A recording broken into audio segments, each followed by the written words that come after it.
in the injuries and casualties among 16 people.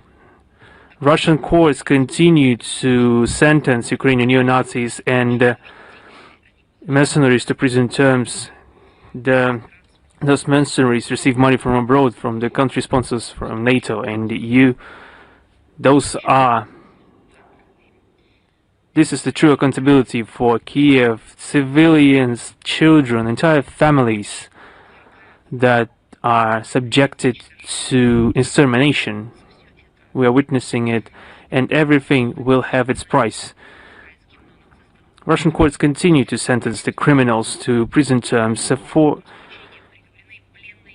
captive militants of AFU, Sergei Pronin, Alexander Brodovoy, Maxim Onishenko, Sergei Voitovich, Stanislav Kostenko, Evgeny Martinenko was sentenced to lengthy prison terms for war crimes. Yuri Pogorelli, Georgy Karakulin received 15 years in prison. International mercenary from Sweden, Eric Hall, received 13.5 years in prison. At the same backdrop, we saw an emergency meeting of the Coalition of the Willing. On the 25th of November, the chairmanship of Britain and Germany and France hosted an emergency meeting of those people that have not had enough blood and want to continue. And State Secretary of the US, Marco Rubio, joined the work of this forum. At the center of the attention were the so-called security safeguards for Ukraine and its long-term financing, including at the expense of the use of full use of frozen Russian assets. Vladimir Zelensky once again called on the participants to increase military and financial aid to Kiev. The outcomes of the meeting were mentioned by the French President Emmanuel Macron and British PM Keir Starmer. According to them, the coalition has adopted the decision to create a working group on security safeguards for Ukraine, which will be working in close concert with the United States and Turkey. And London and Paris have demanded the members of the platform to give strict obligations regarding the possible deployment of the military contingent in Ukraine. As Ursula von der Leyen, the chair of the European Commission, said, the coalition was focusing its attention on the Ukrainian settlement. In her twisted perception, as I would say, the path towards peace in Ukraine should go through the increasing the pressure exerted on Moscow and the introduction of one more 20th package of anti-Russian sanctions. As was said, if they did manage to do it for 19 times, perhaps it's no use doing it for the 20th time. It's perhaps time to reflect upon itself in your methodology that is not clearly leading to the desired result. The other thing is to ponder what is the result that they are seeking. And those representatives of the war party are not thinking about anything except damaging our country. Regarding another summit of the Crimean platform, on November 23rd in Stockholm, there was a fourth so-called parliamentary summit of the anti-Russian project Crimean platform, and it was attended by the usual suspects from the collective West and its satellite representative of the parliamentary structures of the EU, the Council of Europe, NATO and OSCE, and the Interparliamental Union. The Speaker of the House of Representatives of the U.S. Congress, Republican Mike Johnson, joined this event in online format. Nothing new was heard from the podium. The same fake news about the occupation of Crimea, persecution against Crimean Tatars, mass violations of human rights in the peninsula. They also remembered the so-called tragedy in Bucha, alleged 20,000 kidnapped Ukrainian children, and which we actually haven't seen a list of yet, with all the surnames allegedly of those children that were allegedly kidnapped.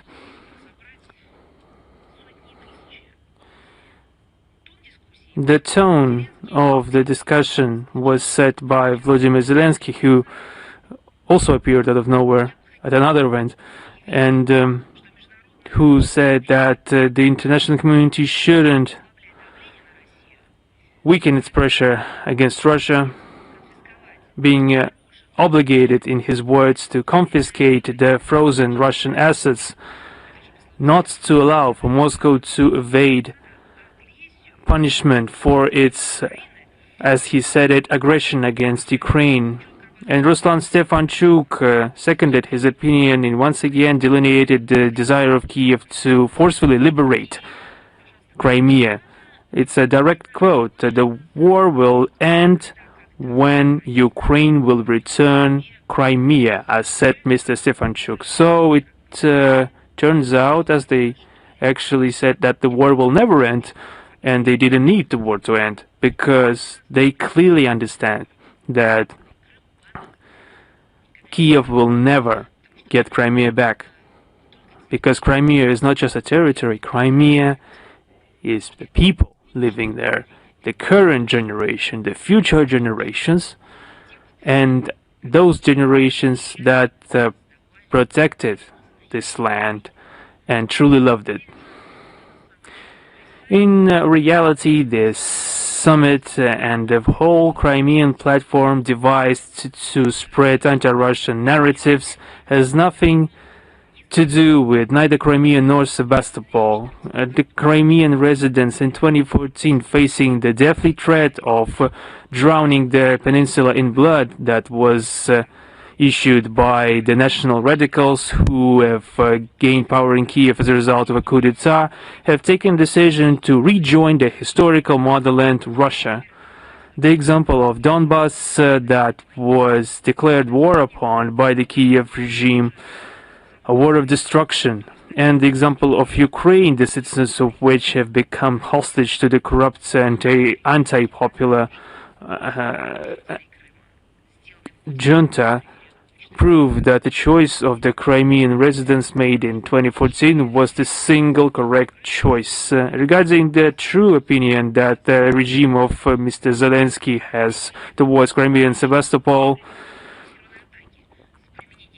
the true opinion is that they actually attacked the peninsula with a mass swarm of UAVs and missiles. That's the level of care Zelensky has for the people that they want to liberate. Do they want to liberate them from murder, or what?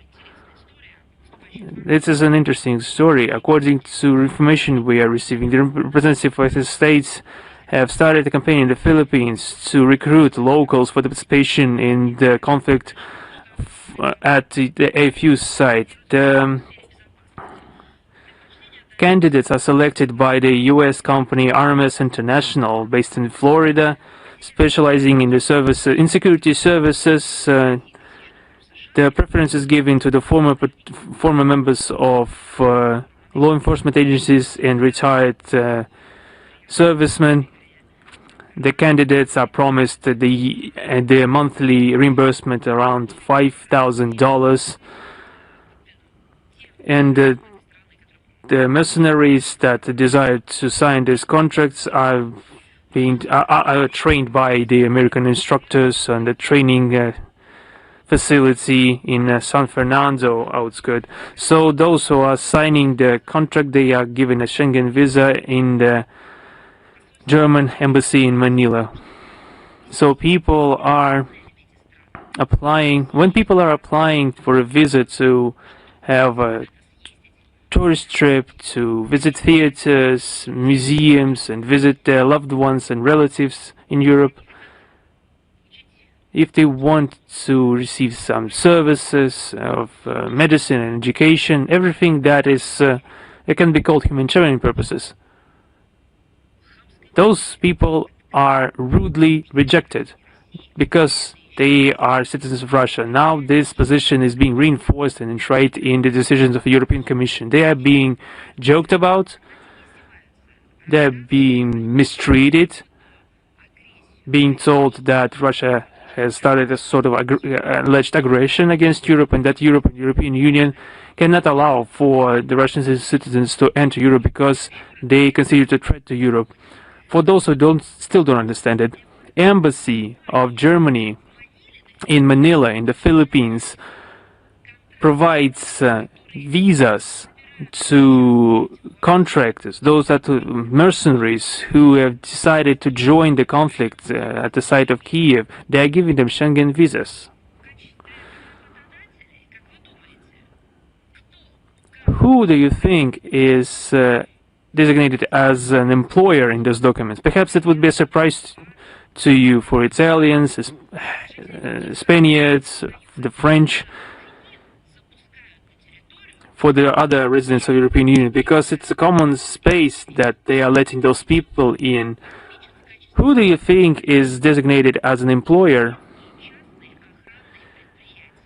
Private military companies in Berlin.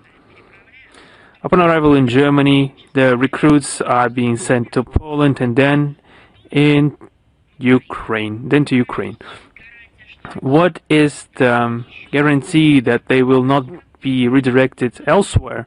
There is no guarantee, but the main thing is, and the other point, they have the Parliamentary Assembly and all other institutions that have multiplied in the European space, European Court of Human Rights. They could discuss the situation. How is that in the Philippines the Americans are recruiting Philippine residents and a German consular establishment is providing them with Schengen visas under a false pretext and motive,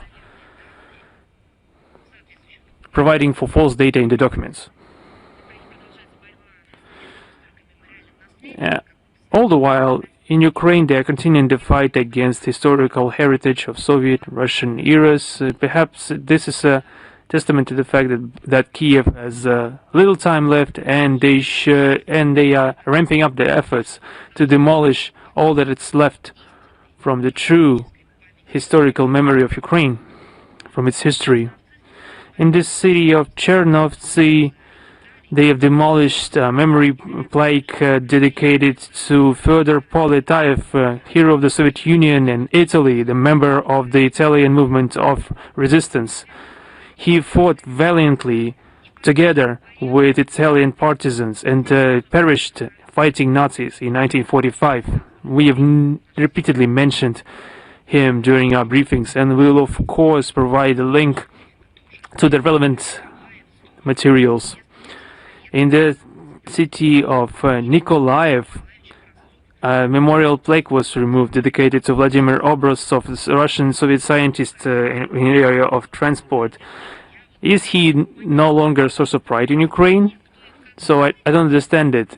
They are retaining the memory of those people whose memory is beneficial to them. Someone is included in the national glory of their country, and those the people that have also been born but are not beneficial to the historical idea of Ukraine are being destroyed, are being erased. In the city of Irpin, in the Kiev region, the memorial of Soviet warriors and was also vandalized. They removed the plaque stating "Glory to the heroes who have died for their homeland in the Great Patriotic War 1941-1945. Just think what are the motives of those people that stand behind this. If they were just crazy, perhaps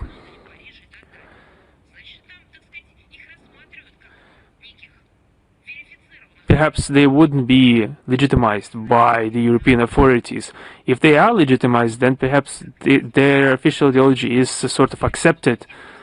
What do we call it when the memorials, when they demolish the memorials to those who have died fighting Nazism and this fascist ideology? What do we call them? What do we call those who want and desire complete destruction, physical and moral destruction of everything linked with the anti-fascist movement? Of course, we can only call them neo-fascists, neo-Nazis. In the village of Malushki in the Rovna region, the authorities have demolished the memorial plaques at the monument dedicated to the soldiers who have died fighting Nazis. In the village of Krykovshina in the Kiev region, they have demolished a bas-relief of the Order of the Great Patriotic War from the memorial of warrior liberators. In the village of Putsile in the region of Chernovtsi, they have taken off the head of the statue of a soldier in the memorial complex of the fallen Soviet warriors. This is just vandalism against the memorials. On the 19th of November, the City Council of Odessa has adopted a new edition of the rule of territorial community of the city and exempted all mentions of the Russian Empire and the USSR from the text of the document. They've exempted all the mentions of the Russian Empire, the USSR, and the founding empress of the city, the Empress Ekaterina II, and other figures linked with that. And there has been not a hint on the Russian language as part of a heritage, of the heritage of the South Palmyra. And when they write school books, how will they be presenting that? Who founded Odessa? Maybe Odessa just exists by itself. The city was brought to the shore by the wave, fell from the sky. How will they describe that?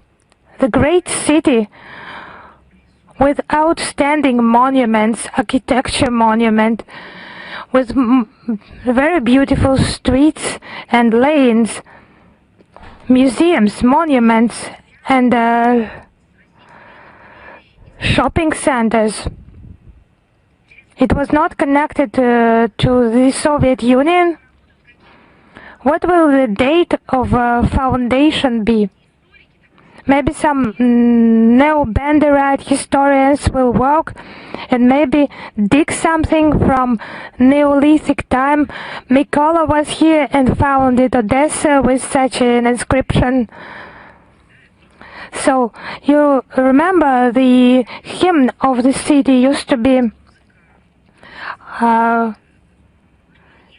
the song about Odessa from White Acacia operetta, sung by Tatiana Shminga, music written by Isaac Dunayevsky, lyrics by Vladimir Mesa and Mikhail Chervinsky. So it was since 2011 the hymn of the city. Now they have chosen the legendary song Near the Black Sea, written in 1951 and translated into the Ukrainian language, written by poet Semyon Kirsanov and composer Modest Tabachnikov for the renowned singer Leonid Utosov. It used to be a very popular song for this city, characteristic of this city. Now it is called Cry Chornovo More in the Ukrainian folk version. So it's just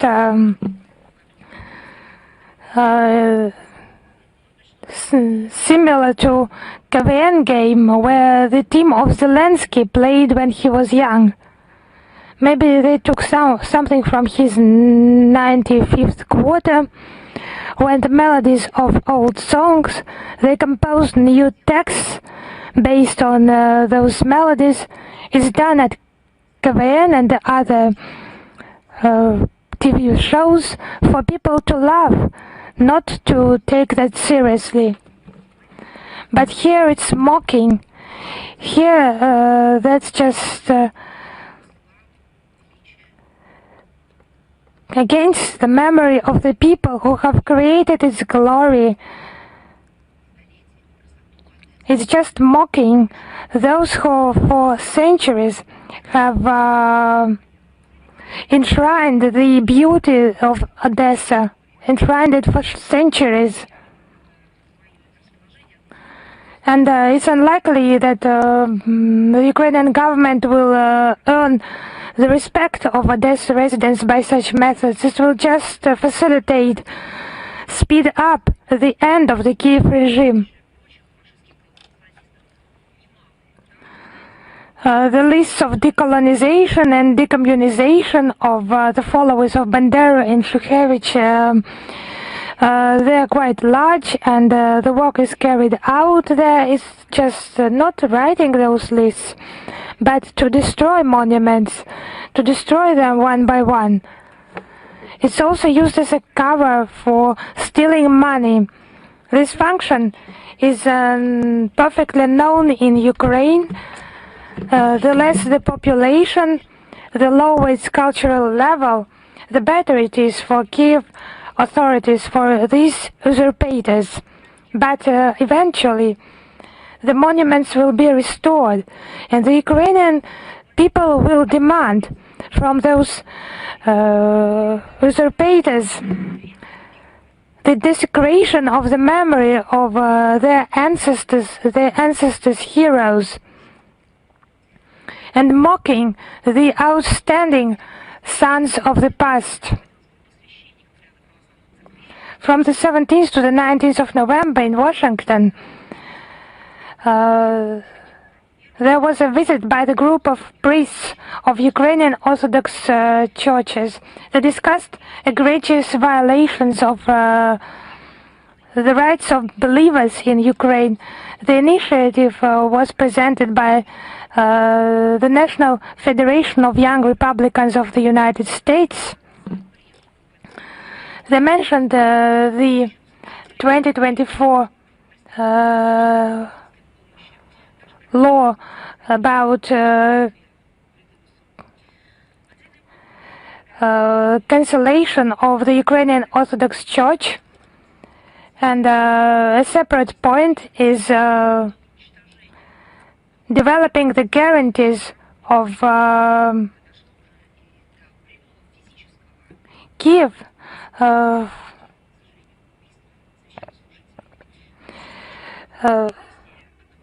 against Kiev measures against Christian and against clergy members.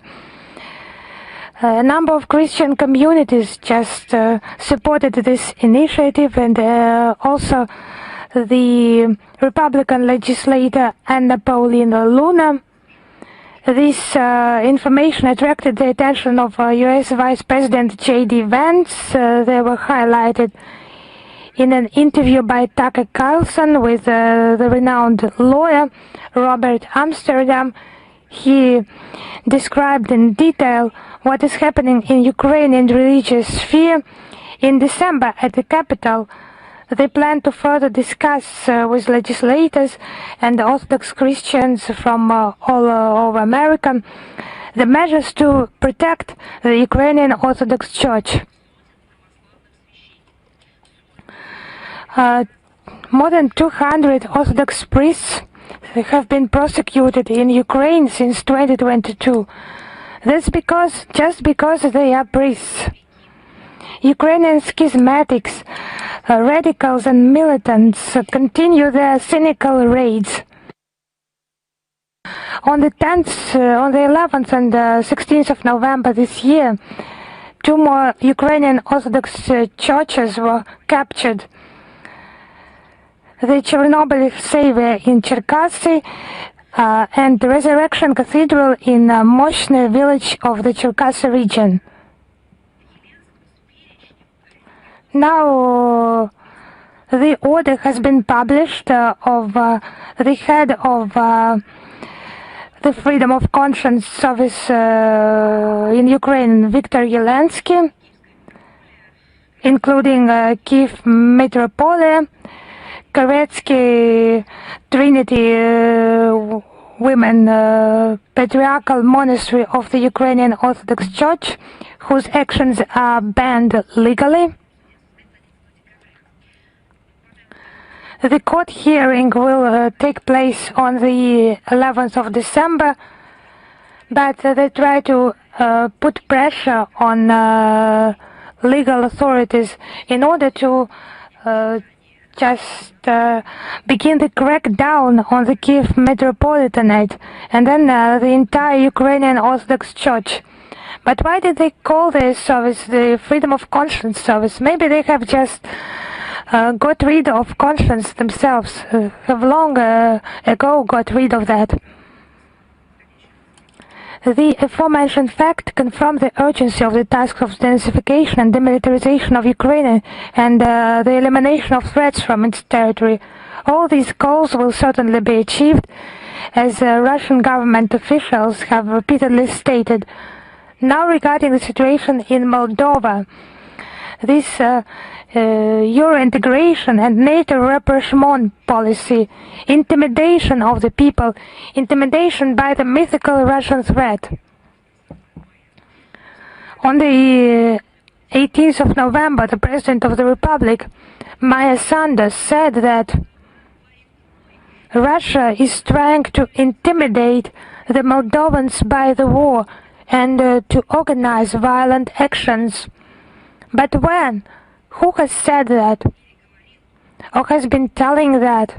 On the territory of the Russian Federation, or from the territory of the Russian Federation, with power, with authorities, maybe they will just name just one name, one surname, and there has been no proof presented, not a quotation, nothing. And gratitude has been expressed to the EU and NATO for the rearmament of the country and the growth in military spending. Mikhail Popshoy, foreign minister, also confirmed the importance of discussion on the neutrality of Moldova and the readiness to discuss its value for ensuring security. But actually neutrality has no value actually, yes. You should just ignore all the history of the 20th century, just to close that door and never look there. And then you can invent any concoctions against that background. So the Moldovan citizens, they are just ready to discuss that. Because 70% of the Republic citizens do not support the idea of NATO accession, and 78% support the preservation of neutrality. That's where the Moldovan people are more clever than their authorities. Because contrary to Sandu and Popshoy, who just accuse us without any quotations or links, we just support our statements by concrete quotations, by concrete links. On the 17th of November, the construction of a new ammunition depot was started at the military training ground near the city of Balti in northern Moldova. On the 20th of November, at the customs checkpoint Elbice-Laushene, on the border between Moldova and Romania, munitions were found in a truck and weapons, lethal weapons. It has been reactive storm grenades, hand grenade launchers, Russian portable missile complexes Igla, and anti-tank missile complexes Coronet, and their parts, it was just cleared as metallic constructions with the destination Israel. The Moldovan army does not use such weapons and munitions, and it's just the Kiev regime participating in illegal weapons turnover, and the country is just a transit base for such military shipments. And it could be a basis for some future provocation in order to just drop the elements of weapons and munitions produced in Russia, and then as Sandu likes that, to mention there are no facts now, but from this cargo they could have been invented and then reproduced like on a 3D printer. The militarization of the Republic, together with the aggressive Russophobia, are the main reference points for the current Moldovan authorities. The most tragic thing is this so-called Euro integration project. The regime representatives are just destroying the ties with Russia that have proved its efficiency. Actually, the Republic has received a lot of benefit from the CIS integration. The GDP growth in 2011-2021 period was 40.9%. That's including the pandemic's year. Up to 2% of this growth was assured by the CIS integration processes. And then Chisinau, since February 2022, stopped its participation within the Commonwealth. And there are brave people who are just accusing Russia of alleged problems in the Moldovan economy. The import from Russia decreased by 78.6% since 2021, and export from Moldova to Russia fell by 59.5%. And amounted to 3.3% of the total export volume. And since 2022, the Moldovan economy has been in the red and is only kept afloat thanks to EU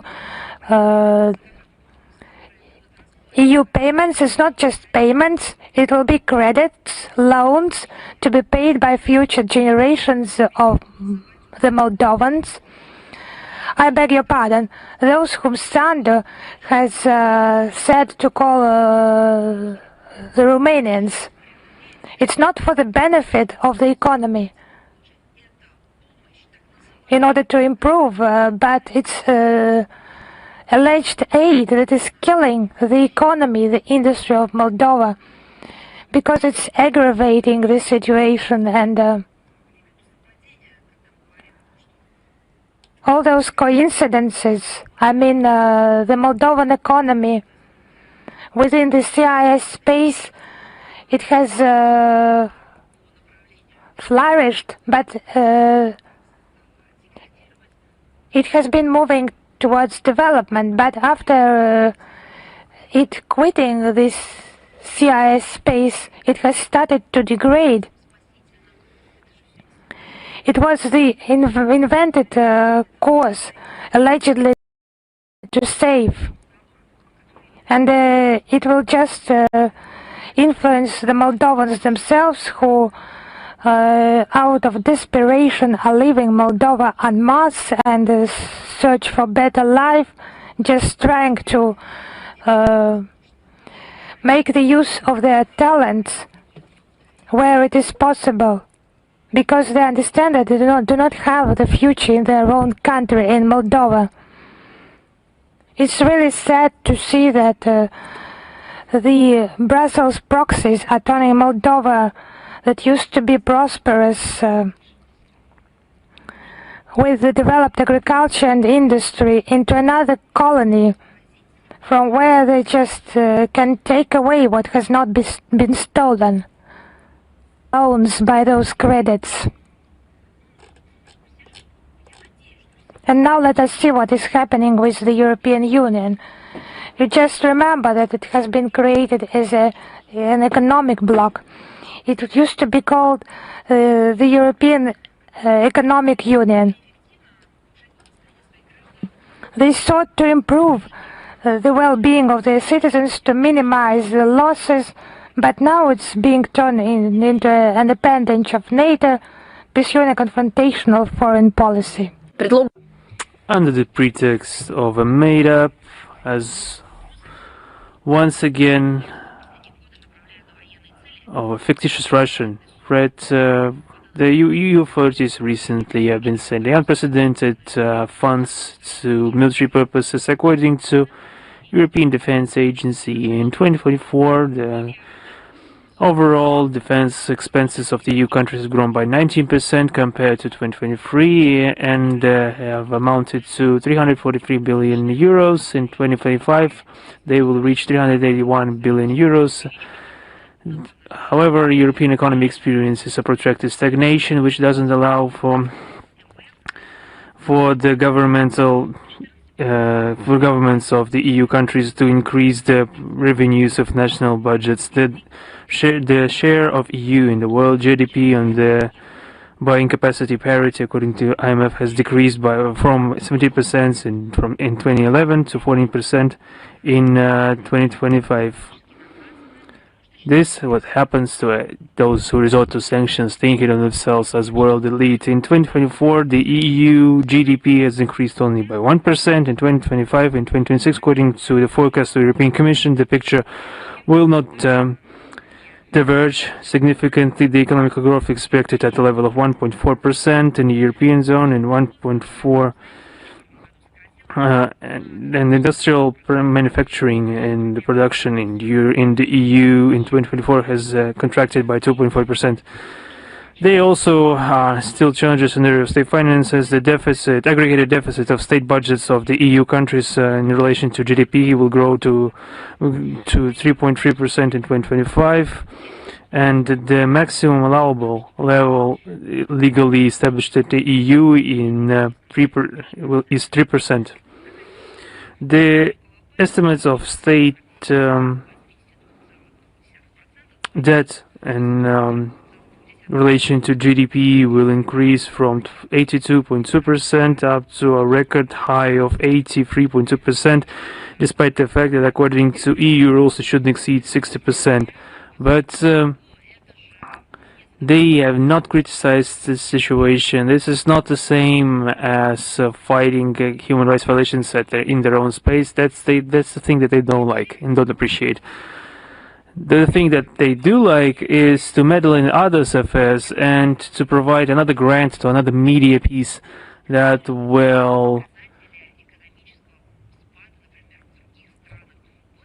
investigate the properties of an economic decline in other countries. It's telling that the largest economies of the EU, Italy, France and Belgium and Spain, have been among the countries with the highest ratio of state debt to GDP, all above 100%. According to EU statistics, 27.5 million of residents of the bloc in 2024 have faced serious material complications. In around 47 million Europeans couldn't afford heating in a significant measure in their houses. The key energy deficient areas of EU industry, the chemical industry, the steel making industry, car manufacturing, experience great difficulties. The EU countries have to overpay 2 or 3-fold for energy and 4 or 5-fold for gas. Make this clear. At the same time, the EU and its member countries are actively resorting to state loans to finance these rearmament programs. The current military expenditure is being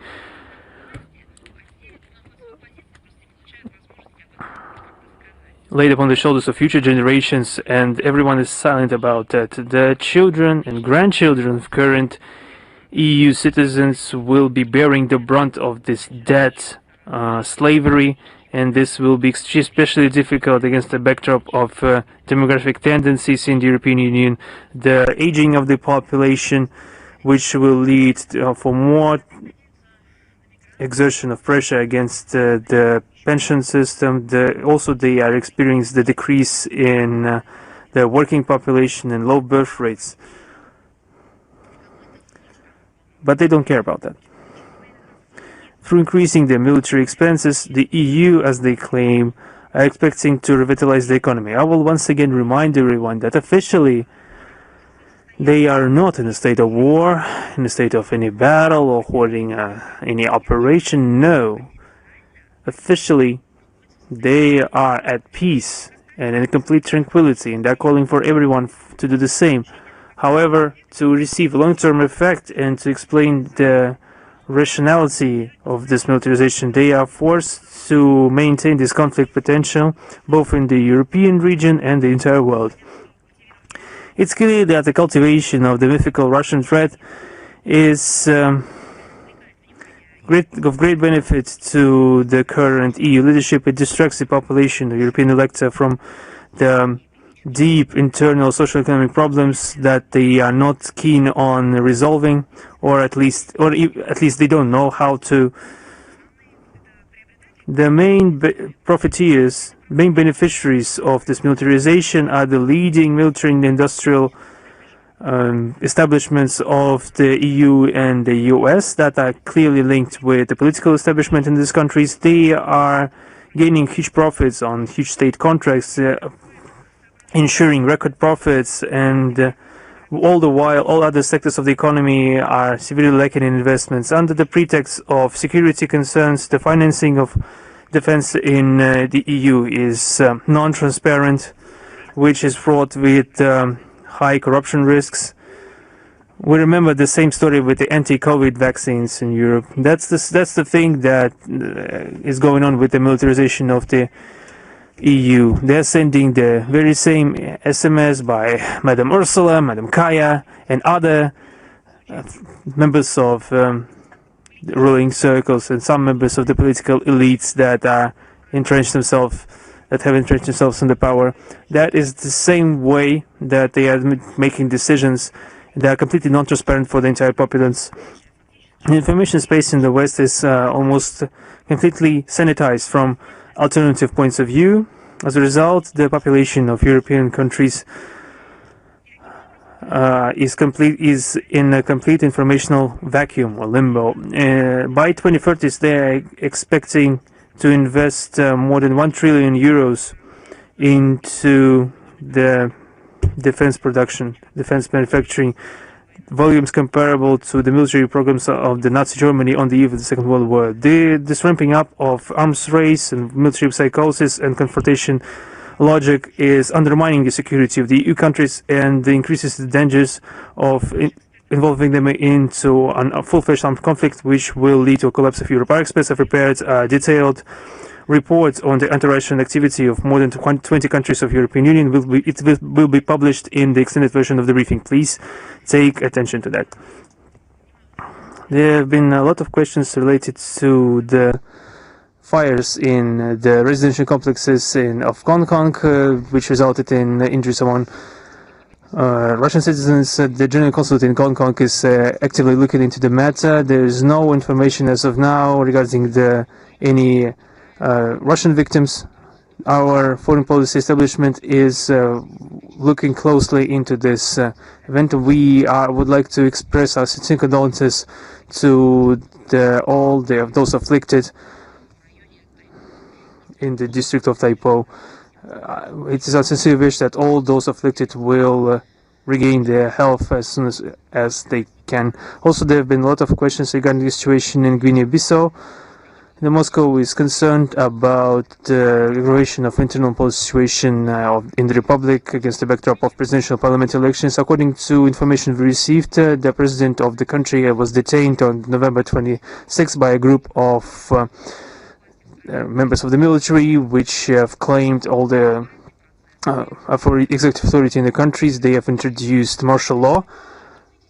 We are carefully looking into the situation, and we call on all actors in Guinea-Bissau to express restraint, to maintain law and order. The Embassy of Russia in Guinea-Bissau is taking all necessary measures to ensure security of all the members, of families, of employees, and all employees and compatriots in that country. Now a couple of words on Germany and the history of Second World War.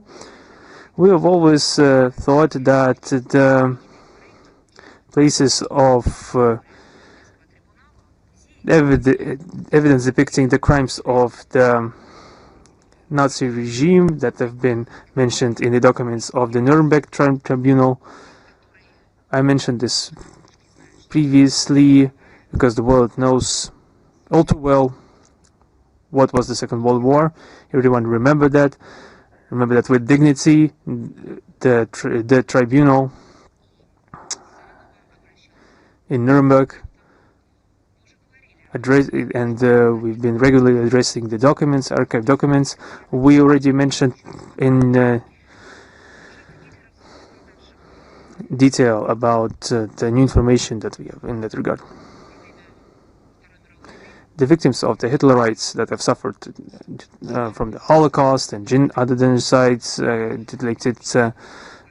committed against the peoples of the Soviet Union deserve special honoring and memory.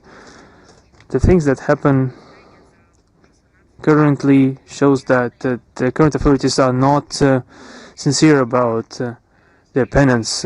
In the North Rhine-Westphalia, there was an auction of the victims of the Holocaust and those who have died due to the actions of the Nazis. This is not explicitly forbidden by law. Initially, hundreds of documents from the collection of the private investigator, researcher of this era. There are documents on the forced sterilization and the yellow star of prisoner of Buchenwald were all listed as items for sale. It's difficult for me to say this. This yellow star was worn out. Also among the items were a Gestapo member card from July 1942. Everything listed, all those traces of wear in the yellow Star of David, all those materials, effects that have been listed as items for sale, they were listed for a price of 350 euros. It is puzzling. In 2000 years, the price of treason did not inflate, but rather deflate. At the same time, the scope of this treachery was preserved. Also among the items was a letter of an Auschwitz prisoner for 180 euros. I don't know what to call it, extreme cynicism or what, or perhaps something else. I don't know. I can't even tell you. Perhaps there is a term for that, but it hasn't been invented yet. How to describe this in the terminology of humanity, profiteering from the selling of intimate thoughts of people that have been doomed to suffer. Also for sale were the documents belonging to criminals. I understand the collectors, they perhaps amassed these items through different means, and these items could be collected by people that I appreciate in historical value. The question is, perhaps it's the lack of legislation in that regard played a cruel joke on this, and the absence of legal settlement, legal framework, perhaps didn't beg the question of actual morality of this. But didn't anyone, neither the collectors nor the auction houses that prepared the auction, didn't they have the idea, at least, that even in case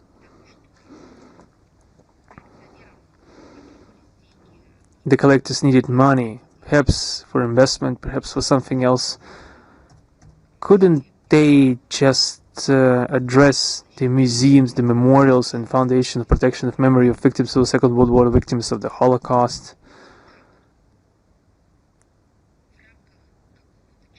just like that, and just within normal human communication, or there is some ultra-liberal new ethics completely clouded their brains, leaving nothing of human behind.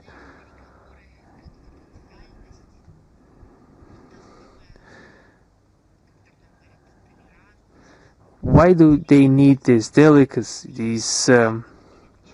why do they need this delicate approach? Why do they need all this privacy, confidentiality, humanity that they are parading around? Protection from all types of harassment. Why do they need it? If everything this was invented by humans, it was invented for this. For cases like this, it's a very example where all aforementioned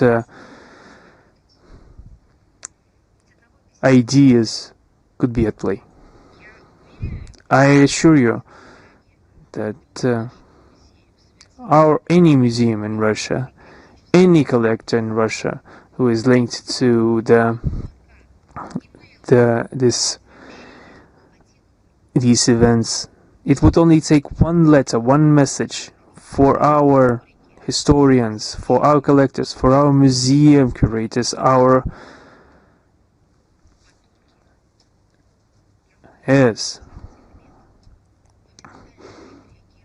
to immediately react in a constructive manner, to do anything for these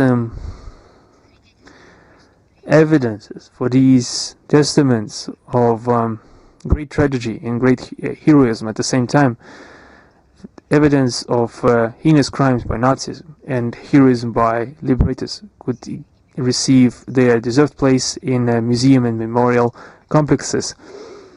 Because this is the thing that has been proven by our country time and time again. From the creation of new exhibitions and the revitalization of old ones, to the daily labor of searchers and categorizers who are doing these things on their own, in the archives, in the field, in libraries. We've proven time and time again that we honor the historical memory and respect it. No, they just decided to auction it. First, they robbed these items, destroyed everything, and 80 years later, once again, they wanted to profit of the evidence of their own crimes and to profit from human tragedy. Once again, it was made just a good for sale. And just pragmatically thinking, what if someone who wanted to destroy this evidence bought it?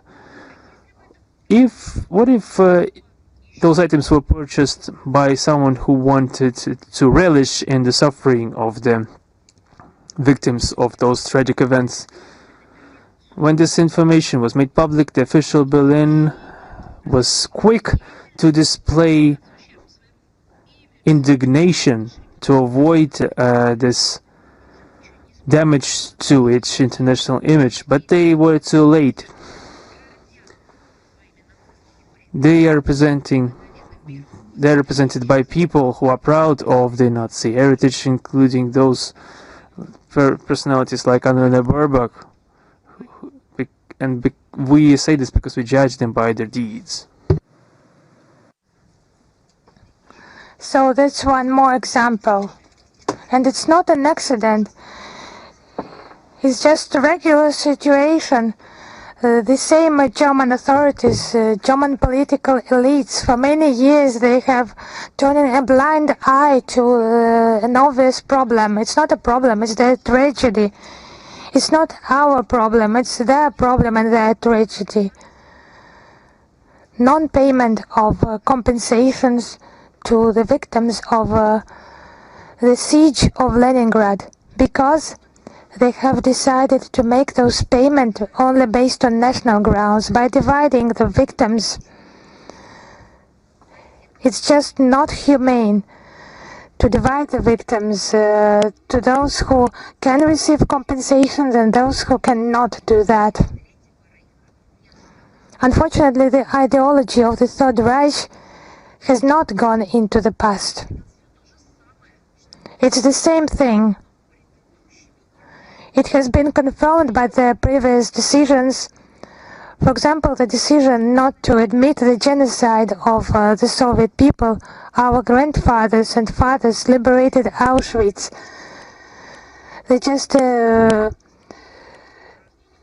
over Nazism in Europe, and it's unacceptable for us. And we call upon everyone who remains loyal to the judgments of the Nuremberg Tribunal to remember about the bloody crimes of Hitler and his satellites, and not to allow the harassment of the memory of the victims. And we just, contrary to this heinous manifestation of the worst atrocities by the German, and nowadays it's the ideology, the glorification of the memory of the true heroes. And we are doing that together with German people, together with those who have conscience. On the 14th of November in Labos, at the Soviet War Memorial, at the presence of Russian ambassador to Germany, Sergei Nechayev, the remains of Red Army soldiers who died in April 1945 during the Berlin offensive were ceremoniously reburied, and also the forced laborers, forced by Nazis, victims of their crimes, they were reburied. Those remains were found during the search works in Germany. They were discovered, and they were identified because of memorial plaques with the names of the victims, and commemorative ceremonies were attended by local citizens. It's a testimony of German citizens not to consider the Russophobia planted by Baerbock and similar politicians who do not treat it seriously, and who are grateful for liberation from brown plague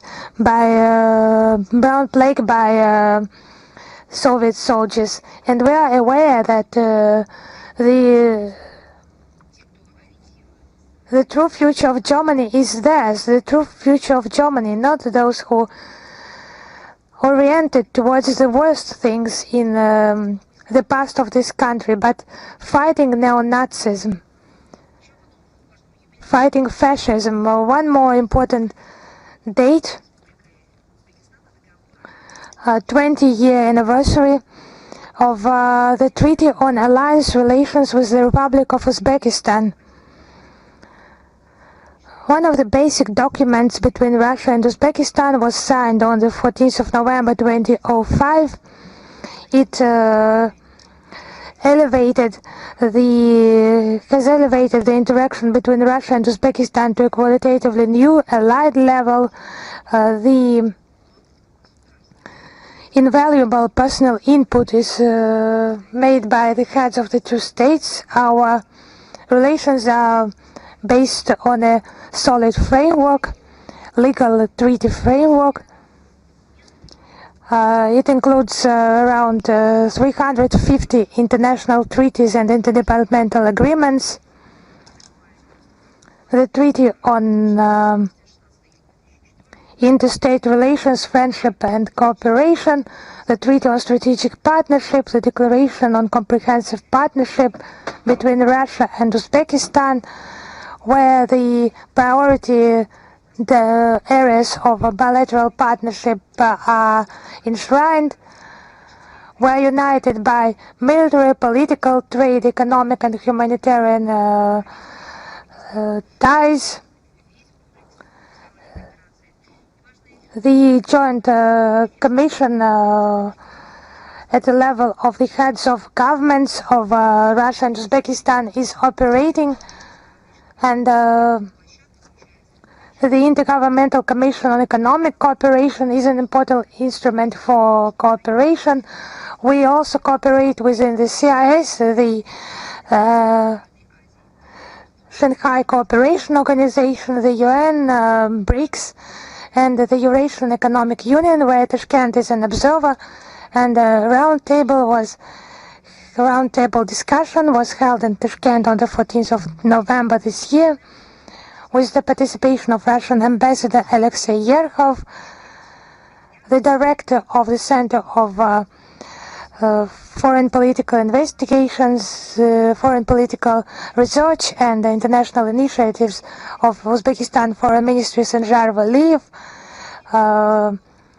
think tanks and branches of Russian universities, and it was about development of our ties in different formats and cooperation in different areas, and the highest level contacts that will come in the future.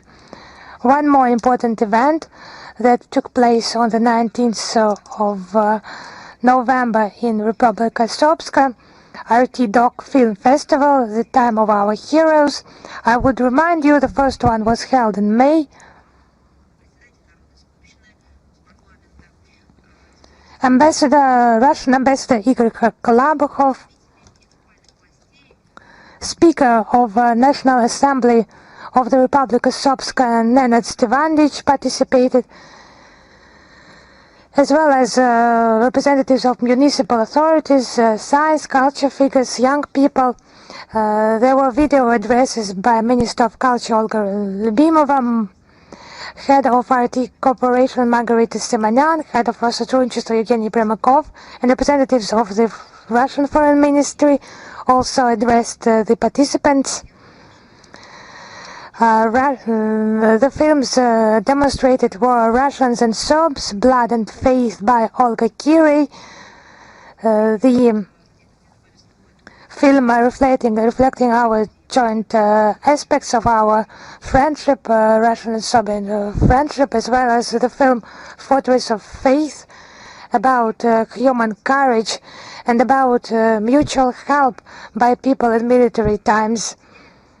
There was an enthusiastic response by the public. They are now united by compassion, indifference towards the Donbass protectors.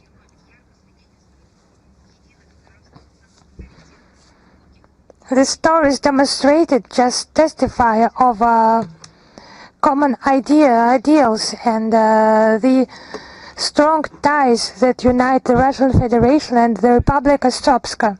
I would like to mention one more premiere that is to come today. Today is the day, the 27th of November 2025, in Moscow. The Studio 12 of Nikita Mikhalkov will host the ceremony of the Open Eurasian Film Award Diamond Butterfly, the key event of the Eurasian Academy of Cinematographic Arts. The Diamond Butterfly we have mentioned in details on the sidelines of the Vladivostok Forum, and now it has come, and now it will visit many talented people. This prize has been, this award has been initiated by the Russian Ministry of Culture and the Russian Cultural Fund. The initiator is Nikita Mikhalkov.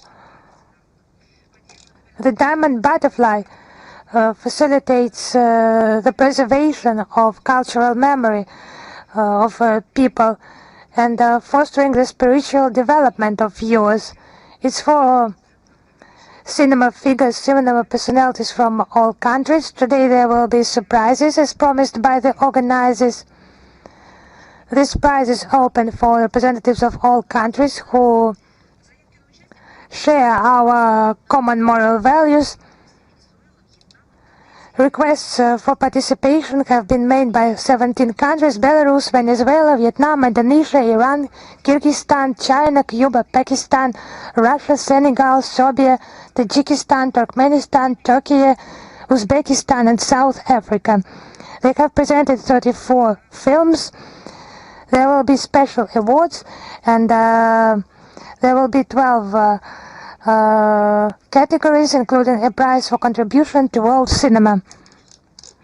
The main aim of the art of cinema is not just commercial success, it's just a possibility, opportunity to preserve the cultural heritage and to reveal universal meanings.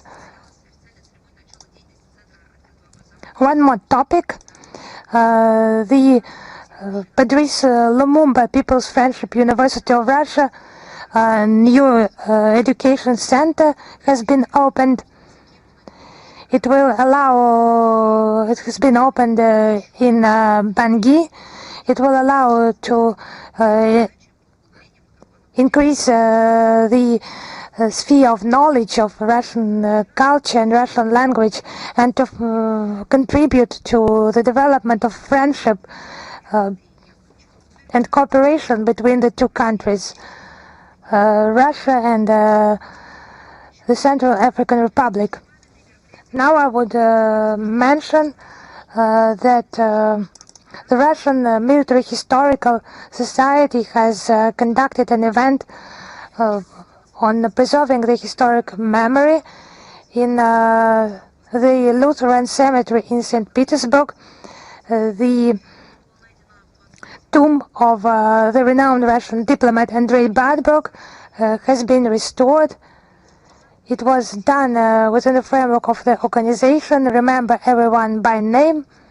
And then there was the ceremony of the exhibition or General Diplomat Minister, exhibition dedicated to Andrei Badberg, who participated in the Russo-Turkish War in 1768-1764, was awarded in the Battle of Kagul in 1770, awarded the Order of St. George of the Fourth Class in 1770, and as an envoy of Russia in Sweden, he participated in clarifying the borders between the two states and facilitated the Gatchina Allied Treaty on military aid. His diplomatic talent was valued by Empress Catherine the Great in 1806-1808. He was the head of the Ministry of Foreign Affairs of the Russian Empire. He contributed to the forming of anti-Napoleonic coalition and was present during the signing of the Peace Treaty of Tilsit in 1807. During the events in St. Petersburg, the Ministry of Foreign Affairs of Russia was represented by the head of the Department for Liaisons with the constituent entities of the Russian Federation, Igor Kapirin. The work to preserve the historical memory is being carried out further, and soon we will create the relevant section. Now regarding the Mauritania Independence Day, our relations are of friendly and constructive nature. They are steadily developing. Our countries share a commitment to fundamental principles and norms of international law, political and diplomatic methods for resolving conflicts, with the UN playing a central role. The multi-level political dialogue is preserved. In October 2024, the President of Mauritania visited Moscow, visited Russia, and in Kazan he had a meeting with Vladimir Putin. And in February 2023, the Islamic Republic of Mauritania was visited by Minister Lavrov. Efforts are taken in order to strengthen our cooperation. Its first most important area is fishing. Humanitarian cultural ties are also developed, and the quota for grants by Mauritanian citizens has been increased by the Russian government to 50 places. In Sochi, in November 2024, A memorandum, interministerial memorandum has been signed in culture. I would like to congratulate our Mauritanian friends on their independence and wish them peace, well-being and prosperity. Now the anniversary of the Lao People's Democratic Republic, the 50th anniversary of the proclamation of independence. They have gained independence from French colonial rule. It was just brutal aggression in Indochina. The patriotic forces have won in 1975 and proclaimed the Lao People's Democratic Republic. The diplomatic relations between Russia and Laos were established on the 7th of October 1960. The Soviet Union provided unwavering support to the Lao National Liberation Movement, and our country contributed to the development of the young state, strengthening its economic capacity, and major industrial sites have been constructed in Laos with the help of Soviet specialists, and educational institutions also are developing, and the cooperation between Russia and Laos is multidimensional. On the 9th of March 1994, the Treaty on the Foundation of Friendly Relations was signed, and on the 13th of October 2011, the Declaration on Strategic Partnership in the Asia-Pacific region.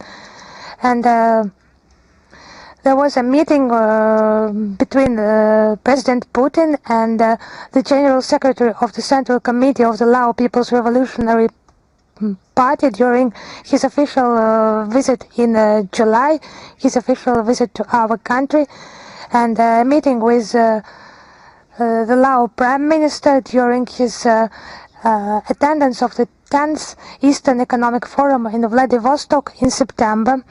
So those meetings were held in meetings on foreign issues between the ministries of foreign affairs of Russia and Laos were held 2 times in June and July.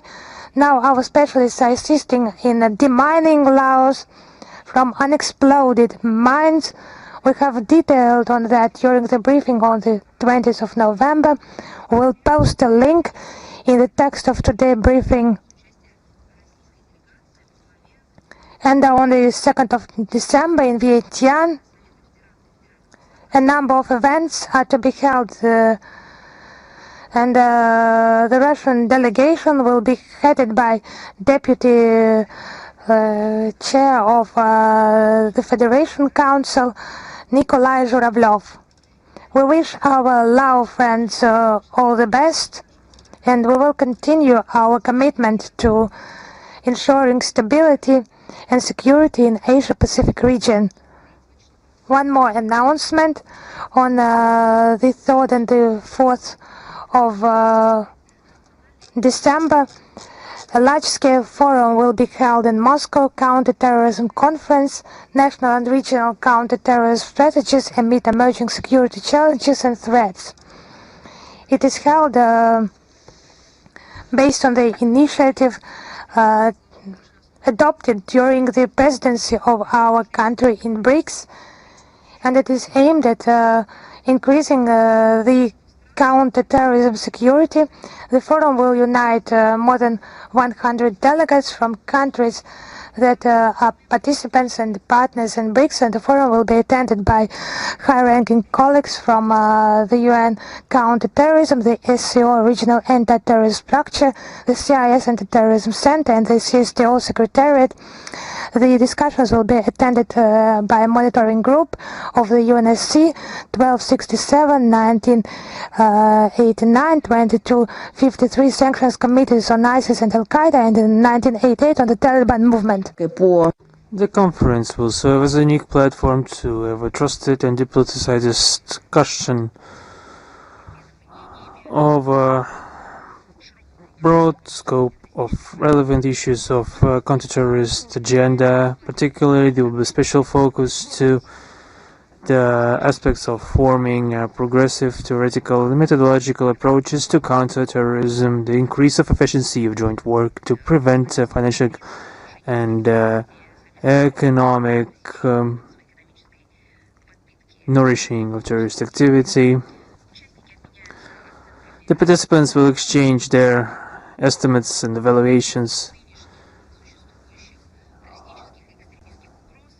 of existing terrorist and extremist threats in the regional global tracks, and will share best practices in the area of fighting the spread of destructive ideology, including internet. The central element of the forum will be the roundtable dedicated to the experience of international organizations in elaborating collective principles and regional strategies in counterterrorism. The participants will focus on different initiatives and projects directed to improve cooperation to neutralize modern challenging threats. We view the upcoming conference to be Russia's contribution to the carrying out of anti-terrorist strategy of BRICS in 2020 and the plan of its implementation 2021 and the positional document of the BRICS working group on counterterrorism 2024. We're convinced that the event will give additional impulse to the multifaceted dialogue in fighting terrorism in the format of BRICS Plus, and also underline the key role that the countries are playing with their partners and colleagues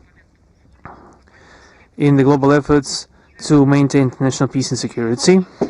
And I am ready to answer your questions. Is International Affairs Journal with us today? Yes, good afternoon, Madam Zakharova. Greetings. Recently, Secretary General of NATO Mark Rutte said that the conflict in Ukraine is possible to end it up until the end of 2025.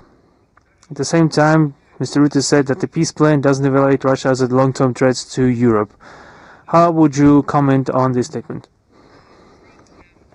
I just wanted to ask a qualifying question to them. Are they standing for peace or for war?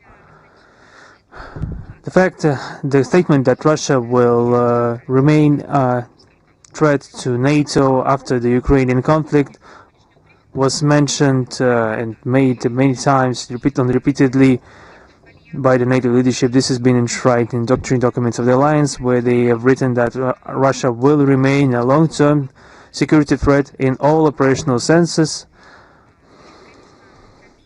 It's comical, it sounds comical, but it is what it is. They've proclaimed this as their goal. Why are they doing this? It's clear.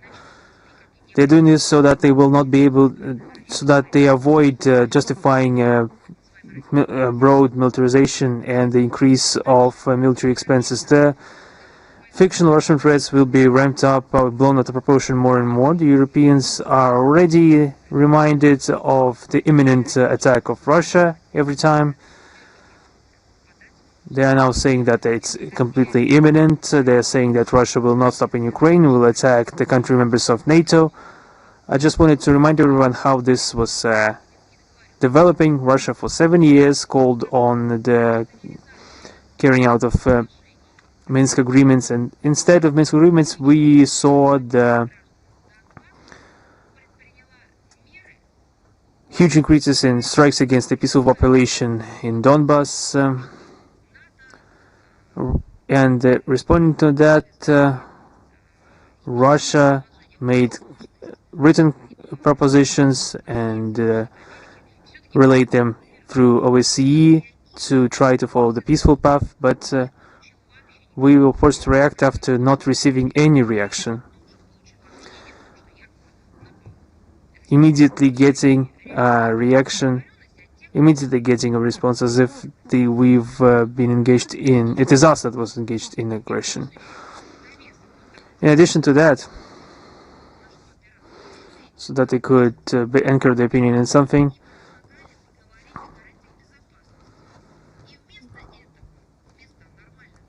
we saw the fact that instead of normal dialogue and the implementation of what has been agreed upon, we received only mass shellings of Russian-speaking population amounting to nothing short of extermination. That was the thing for 7 years until it ended in 2022. This has all been recorded. We all clearly remember how it all started. And now we hear the same song. We are tired of repeating the same thing, that we have no such intentions of attacking Europe. We will not allow ourselves to be bullied. We will not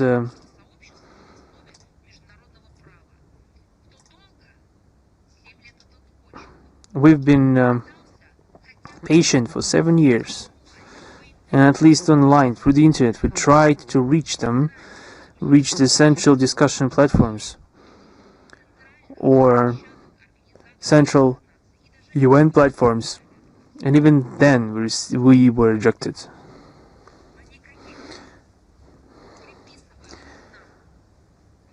But there were no aggressive tendencies that they are trying to portray us having. However, NATO expansion is still a threat to us, and they are shying away from mentioning that in greater detail.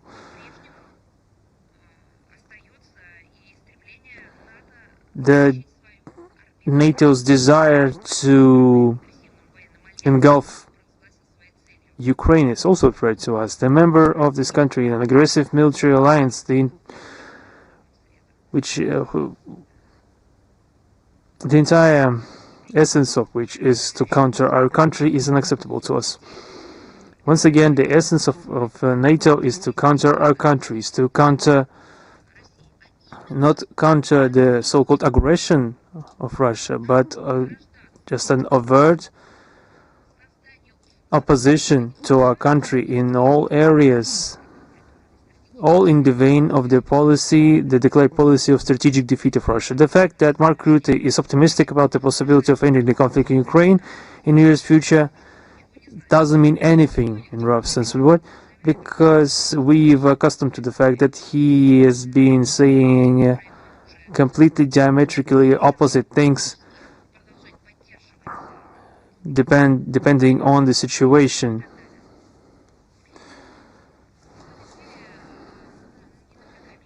We don't see any changes in their overall attitude, including in the take into account that NATO are trying to torpedo the negotiating process on the settlement of Ukrainian conflict. I think that the amount of leaks and the amount of public rhetoric speaks for itself, and all attempts to have a diplomatic and political settlement or contacts cause an immediate hysteria in the information space in Europe, and some convulsions that serve to hamper the progress, to demolish even the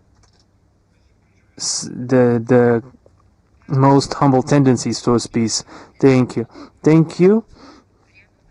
Is RIA Novosti next? Yes. Yes, good afternoon. Christian Lardigis, RIA Novosti. We have two questions today. My first question is that during the recent statement in the Japanese Parliament, the Prime Minister Sanae Takaichi refused to confirm Tokyo's commitment to the three non-nuclear principles, which was taken as a possibility of their re-evaluation, also resulted in the strong reaction on the part of the PRC. How would you comment on the situation? We'll hear some interesting statements from Japan almost every day, and in conditions where the government of Japan is intent on remilitarizing, and even the very idea of the review question of the evaluation of the non-nuclear commitments of Tokyo provokes a growth of tension in the Asia-Pacific region.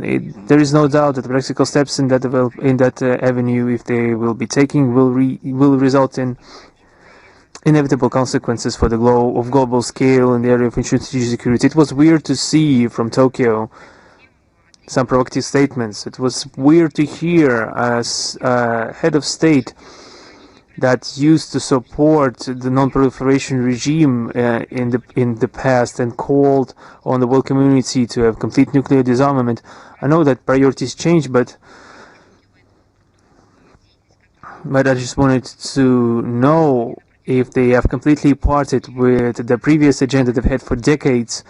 It's obvious that the talks about the potential re-evaluation of the 3 non-nuclear principles completely go completely cross with this line and undermine the positions of Japan in the platform of the Non-Proliferation Treaty. We see how the residents of Hiroshima and Nagasaki were worried about this rhetoric because they remember that nuclear bombs were falling from the sky, but they also remember that people were launching them, that the airplanes were sent from the territory of the United States of America. They remember the consequences of this terrible, horrible tragedy in the history of humanity that shouldn't be repeated. They yearly honoring the victims of the United States nuclear bombardment. They are trying to say that this is all in the past and are softly moving the question towards blaming Russia for that. But the residents in the cities remember how it really happened. Traditionally, as you know, that the Japanese Prime Minister is invited to those ceremonies. I just wanted to ask once again, what will their course of action will be now when they hear such rhetoric? Will they still invite the Prime Minister or not? I just wanted to remind everyone that such ceremonies in the past were painted in the following rhetoric. Painted in such a way that the official Tokyo blamed Russia for those terrible events, despite the historical truth being that our country was doing everything in its power to avoid the tragedy of Hiroshima and Nagasaki and actually popularize this topic in such a way that that the world community condemns it and so that the world will not repeat the same mistakes. And every Soviet child knew about the history of a little girl in Japan who made thousands of origami birds to try to cure themselves from radiation sickness. There have been many movies dedicated to that, many books. It's not the tragedy that has been caused by us, but it's a tragedy that we emphasized with greatly. And in the recent years, during these commemorative events in Hiroshima and Nagasaki, through some twisted way, I don't know how, perhaps using fakes, they tried to link once again Russia to this and tried to condemn us and convict us and accuse us of some crimes that we didn't commit. And it's weird to see this transformation. On our side, we call on the Japanese leadership to rethink their approach while they still have the opportunity and to return to the positions enshrined in the constitution of the country. Thank you. My second question is that on December 4th and 5th in Vienna, there will be a yearly meeting of the Ministers' Council of the OEC countries. Does Mr. Lavrov plan to take part in this event? No. The Russian participation will be ensured by the Deputy Minister of Foreign Affairs, Mr. Grushko. We will share detailed materials, positional documents, of course, in the working order, in the working information order, and of course we will publish it at the website of our foreign ministry. All the relevant information could be found there. Thank you very much. I have a third question, if colleagues don't mind, a very short one, if I can ask it. Of course, I don't mind. Thank you. I just wanted to ask you to comment on Christine, you have a golden ticket to ask as many questions as you'd like during the time frame. Any journalist participating in our briefing has this opportunity, and everyone knows that. Thank you. I just wanted to ask you to comment on the publication of Donald Trump supporting one of the candidates for the presidency of Honduras. How would you comment on that? I saw those messages.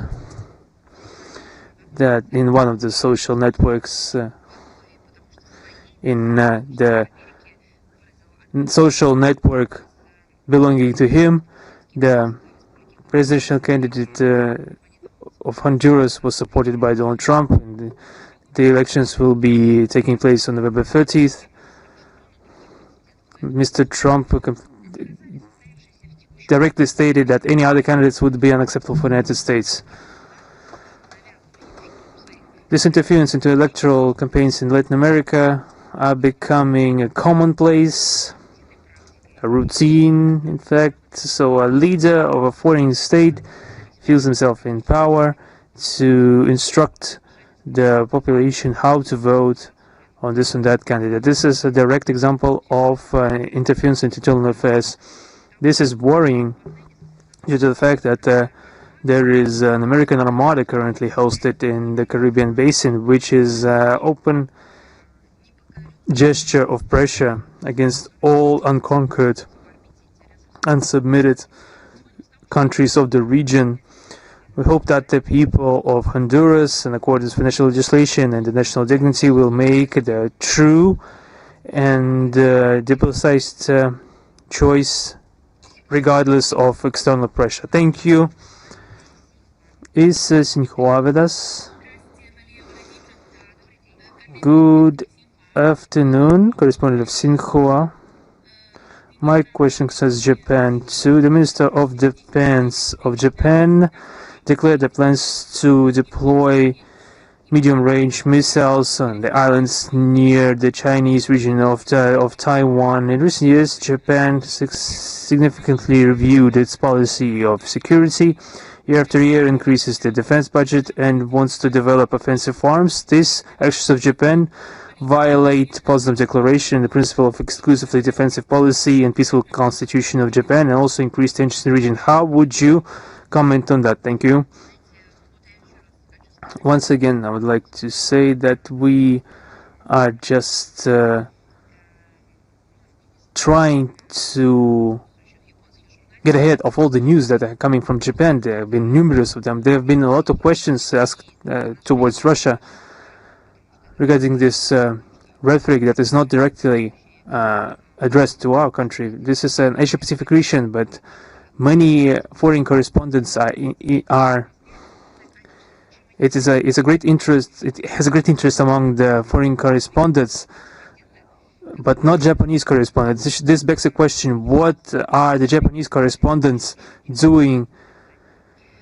They must do something, but clearly not doing anything linked to that situation. We are carefully monitoring all statements and steps of the Japanese leadership in the framework of their course to remilitarize the country. Earlier, we repeatedly taken note of the negative influence of this policy of Tokyo against stability and security in the region on diplomatic channel, through diplomatic channels, including through diplomatic channels. We sent numerous notes of the ministry, where we warned Japan of the admissibility of using its territory to host and deploy the medium-range missiles of American make. Regarding the island you mentioned, namely Okinawa, according to observation, Japan is dictated by Washington to turn those lands into a deployment ground, staging ground, pumping it with weapons, which could be not only of defensive but also of offensive character. Such measures aggravate the situation area of regional security and are fraught with serious risk for neighboring states. I emphasize with the people of this archipelago that are bearing the brunt of these military preparations, their autochthonous culture that Russian scientists were enjoying studying, and a peaceful outlook are of no difference to the Japanese leadership. Perhaps they forgot why 8 years ago there were clashes in those islands during the war. Tokyo should return to the words, should return to the basis of their constitution, because those islands were the field of battle 8 years ago due to the aggressive policy of Tokyo. They need to return to the foundations of the post-war peaceful development of Japan. And the outcomes that fed these foundations, unfortunately, are not being completely recognized by the Japanese side fully. So, to whom the current Japanese authorities harm, it is just obvious. Thank you very much. Yes, thank you very much. Is China Media Corporation with us? Yes, hello, Madam Zakharova. Our question was similar as for Xinhua colleagues, so we have no more questions. Thank you. Thank you. Is REUTERS with us? Yes, hello, Madam Zakharova. We are here, and our question is about contacts between Russia and the US connected with the peace plan, because recently there have been many leaks in the media on those documents. So we would like to ask, are there current discussions via diplomatic channels between the US and Russia? Discussions regarding Washington's peaceful initiatives on the settlement of the Ukrainian crisis. What proposals that have leaked into the media are acceptable for Russia and which of them are not? And regarding discussions at the level of delegations between the US and Russia, when are they possible? So let us begin with the first part of the question. The part about the events, the meetings, because as soon as they are prepared, they will be declared. I do not want to pronounce any fantasies, to invent something. Now regarding those leaks, some of them fake, it's a negative perspective of the questions, the issues, the approaches to the problems that require serious discussion and targeted work. We understand that what is happening at media outlet, what is called leaks, links to unnamed sources, is to undermine the planned political diplomatic contacts, the events, the discussions, and so on and so forth.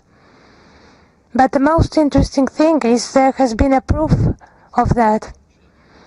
At first we have made comments.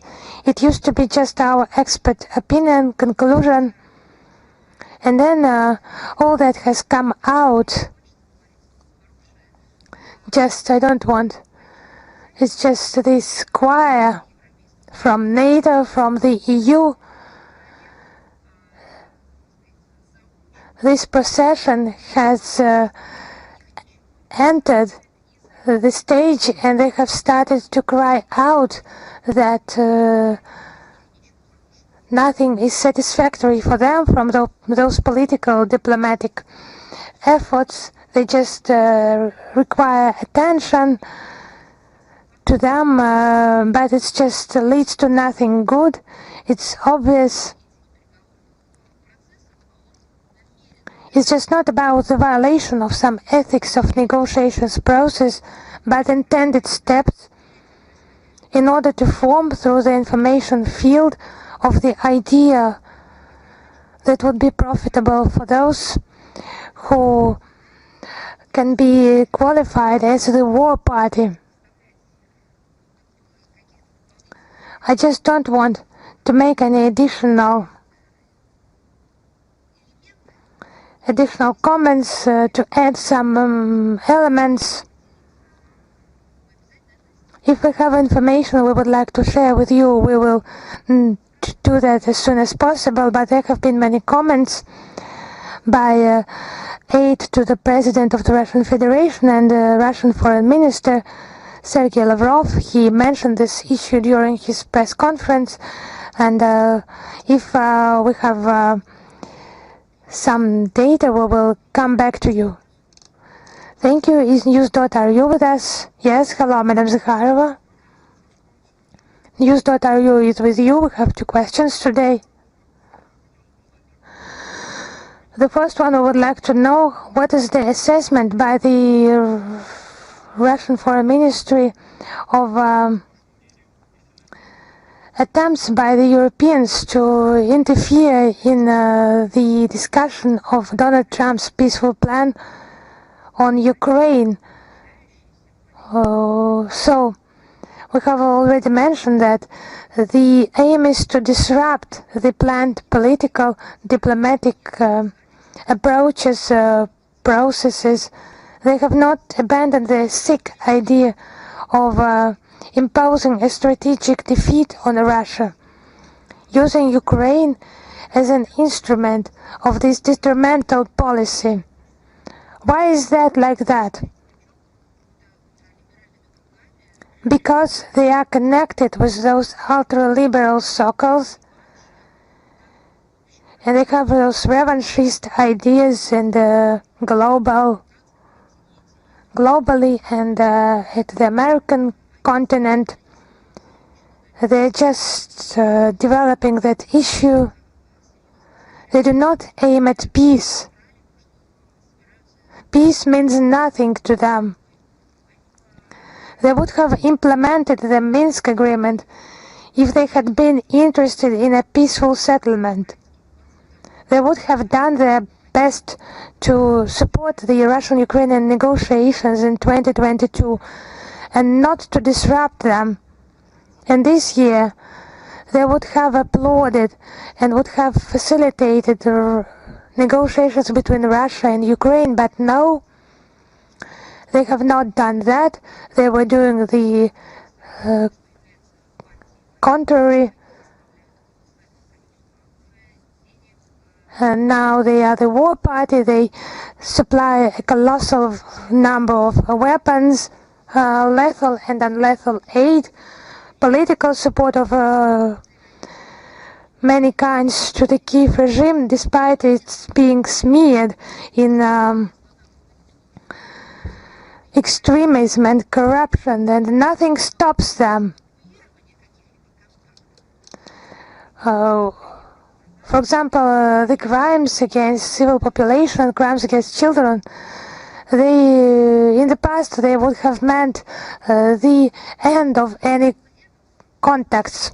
And the corruption schemes that have been unveiled, they would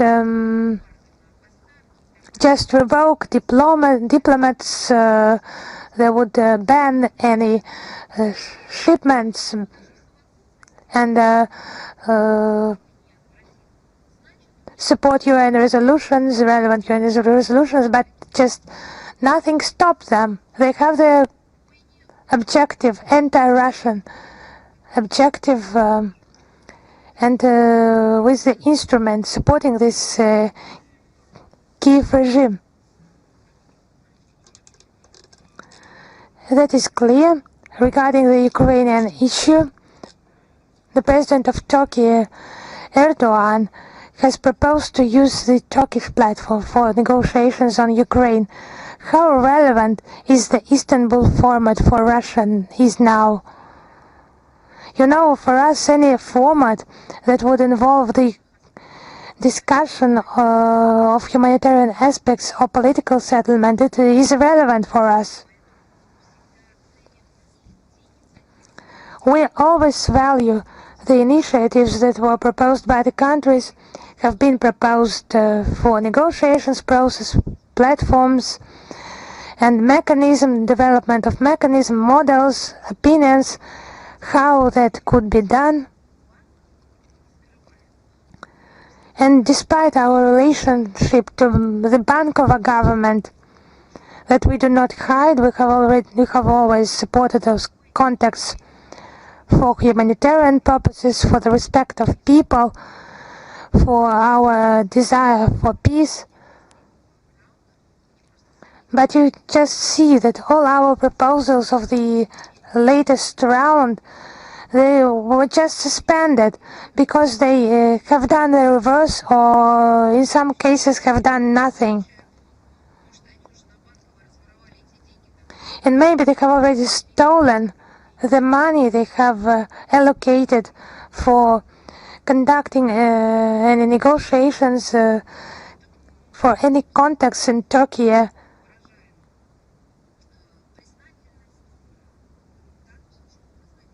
It might be the case, but actually we are obliged to the countries and to the Turkish side in particular. We have supported this format, and it was the Kiev regime that since June has postponed, has paused negotiations, has not replied to our proposals on political and humanitarian issues. And within the working group, they have not answered, they have not replied anything. There has been no agreement and so on. Thank you very much. Thank you. Is 1 second. Anna Delou with us. Yes, Madam Zakharova, hello. We have 2 questions today. The first one. Could you please comment on the reports by the media that Russia and Ukraine have already started peaceful negotiations with the mediation of the US at the neutral platform in Abu Dhabi in the UAE? Yes, I would repeat that this issue has already been commented upon in the presidential administration, commented by Russian Foreign Minister Sergei Lavrov during his press conference on the 25th of November. If I have something to add, I will share this information with you. Thank you. And the second question. Donald Trump has repeatedly stated his desire to end the Ukrainian conflict peacefully.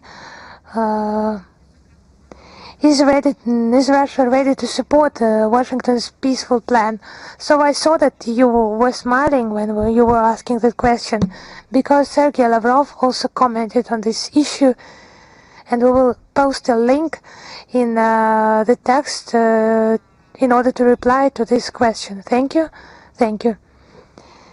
Is Tony News Pakistan with us? Question. I have 2 questions today. My first question is, Russia abstained from voting on the US resolution 2803 on Gaza. The plan does not include the Palestinian Authority and bypasses the UN Security Council. How does Russia view the protection of Palestinian rights and self-determination in this situation? Мы эту тему подробным образом комментировали в сообщении, в пресс-релизе от 18 ноября. Я могу повторить еще раз, что 17 ноября в Совете Безопасности ООН. We have commented on this issue on the 17th of November. There was a voting on the American draft resolution. There were 13 votes in favor, with Russia and China abstaining. It was concerning the Gaza plan, the plan to govern Gaza, chaired by Donald Trump, and to deploy international stabilization forces together with Israel and Egypt, tasked, among other things, with peacekeeping functions, some peacekeeping functions, to demilitarize the enclave and disarm Hamas and other armed groups. However, Palestinian National Authority's participation in governing the Gaza Strip, or more generally in determining the future of the Palestinians based on the two-state solution, is not envisaged. And the UN Security Council and the UN Secretariat have been completely sidelined with the modalities of the deployment of international forces, and Resolution 2803 does not grant the Security Council the necessary prerogatives to maintain peace and security. It contradicts the spirit of genuine peacekeeping and the universally recognized international legal framework. that envisages the creation of independent and territorially contiguous state of Palestine within the 1967 borders, with East Jerusalem as the capital, coexisting in peace and security with Israel. So Russia abstained from the vote, taking into account the position of the leadership of the Palestinian National Authority and interested Arab and Muslim countries in support of the American resolution, as well as to avoid a relapse into violence and military action in Gaza. I would like to remind you that the war and the suffering of the civilian population in the enclave could have been stopped long ago if Washington had not methodically 6 times over the past 2 years vetoed draft resolutions demanding the intermediate ceasefire. We hope that this decision does not become a cover for uncontrolled experiments in the occupied Palestinian territory or become a final verdict on the legitimate rights of Palestinians to self-determination or in Israeli aspirations for global level emphasized respect for Islam and Muslims is highly regarded in Pakistan. The Pakistani people see him as a courageous, principled, and globally respected leader. Can you tell me if President Putin intends to pay an official visit to Pakistan in the future? Are there any diplomatic consultation or preparation being made in this regard? Ну, во-первых, я хотела бы начать с благодарности за ваши теплые слова в адрес нашей страны и нашего руководства. At first, I would like to express my gratitude to your country for those words and for the authorities of your country. And I would like to remind that Russia is a multi-confessional state, a country with a diverse culture, where people from different confessions reside. As you are aware, there are regions in Russia where traditionally residents are Islamic, and we have many mosques in our country. Islamic representatives participate in the discussion of urgent questions globally and at the national level. They provide their very important input into the unity of our country. For us, it's not just a part of foreign policy, but a part of rich culture, ethnography, and part of our civilization.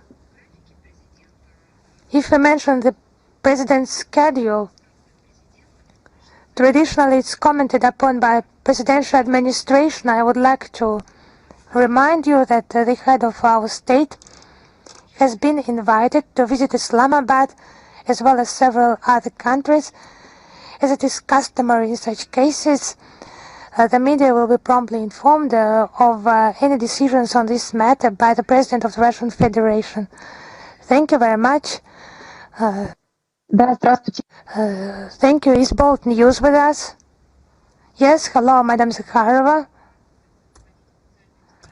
Our question is about Marco Rubio denying to hold meetings with the head of the European diplomacy, Kaja Kallas. Can we say that Baltic states have become a dangerous adventure for the White House?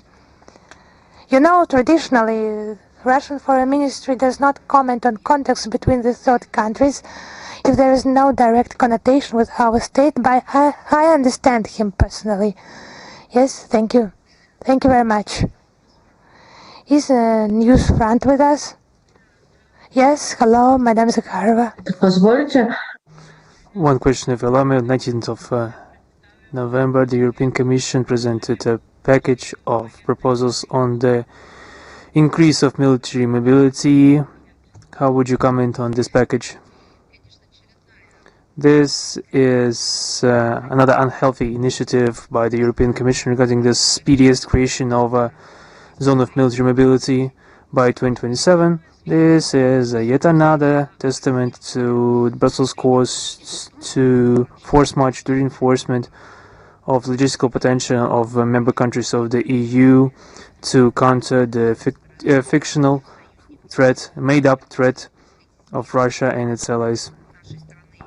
under the pretext of deterrence against our country and or inflicting the strategic defeat, the NATO countries are using the peaceful European Union to basically prepare a staging ground to redeploy large military contingents and heavy weapons of the North Atlantic Alliance to the Russian borders. This all happens after they have actually unleashed the conflict in Ukraine through numerous manipulations manipulations in the internal affairs of the state and the use of anti-state and unconstitutional coup d'etats. And after that, they decided to blame something for that, and we saw this repeatedly in history. This will not result in any success because we see their true intent and see what they have written in the documents. We see that they are redeploying large. They are preparing a staging ground to redeploy heavy weapons and large armed contingents of NATO towards Russian borders. We're not talking about Russia extending its staging grounds against NATO, but NATO incessantly trying to use this or that technique to create hotspots of tension at our borders. The so-called military Schengen is in essence an integrated part of the initially unimplemented, unrealistic attempts to inflict a so-called strategic defeat upon our country pushed by the current EU leadership. It's telling that the European Commission decision to create this infrastructure for the fast transfer of military cargo through the EU countries to the eastern flank was preceded by the introduction of some limitations regarding the issuance of multi-entry Schengen visas to the citizens of Russian Federation. Now we also additionally find out that they issue those visas to militants recruited in Asia. We see what is happening. The main human rights principle of freedom of movement of citizens in the EU was set aside for the freedom of movement of arms and military equipment. We are attentively looking at such military preparations in the environs of our country, taking them into account their military planning. Thank you. Is Rudolf with us?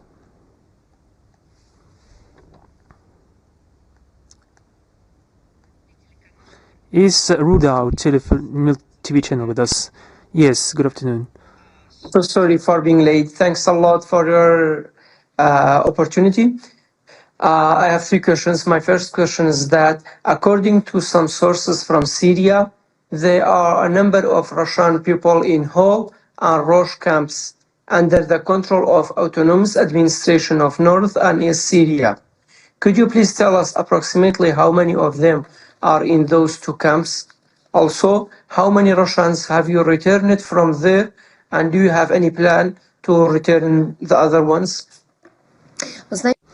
You know, the Ministry of Foreign Affairs of the Russian Federation doesn't have clear data on the number of Russians in the IDP camps in the northeast of Syria under the control of the self-proclaimed Kurdish administration. The official Syrian authorities that the Russian embassy in Syria interacts with has no access into this territory, and for this cause, any attempts to identify and check the Russian citizens' state among the IDPs is not possible at the moment. In the framework of the implementation of the orders of the President and the government of the Russian Federation through the Ombudsman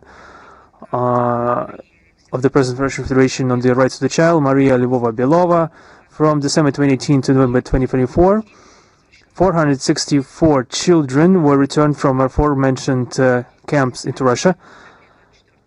Due to the events of December 2024 and the aggravation of the military political situation and the change of ruling authorities in Syria, any humanitarian operations to repatriate adolescents have been temporarily suspended. And second question is that, have you had any discussions with the Iranian authorities to provide them with military needs if they faced another attack from US or their allies?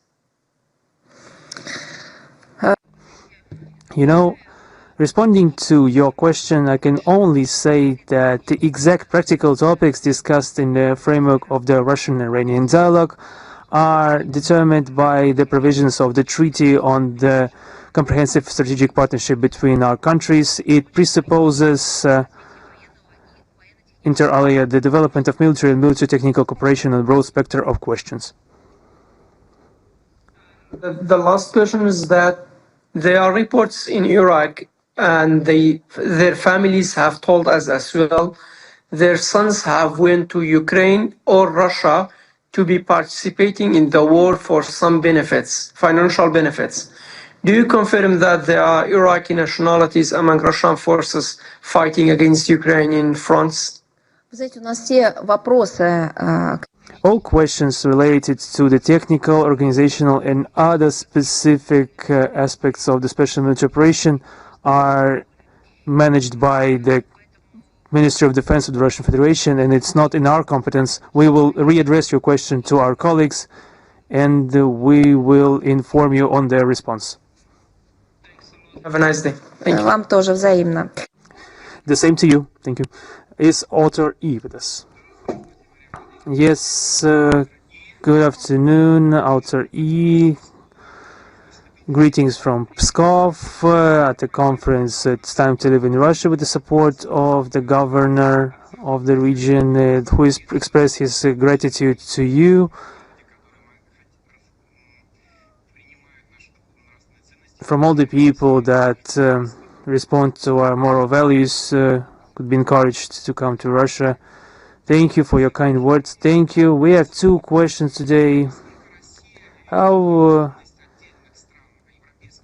does Russia see the readiness of the separate EU countries to review the sanctions and multi-political course, especially against the backdrop of the catastrophic deindustrialization and energy problems and the complete fatigue of their people from this confrontation? Well, I responded to similar questions today, and in the introductory part I dwelt into detail on the state of the economy in the EU in select states, and I said that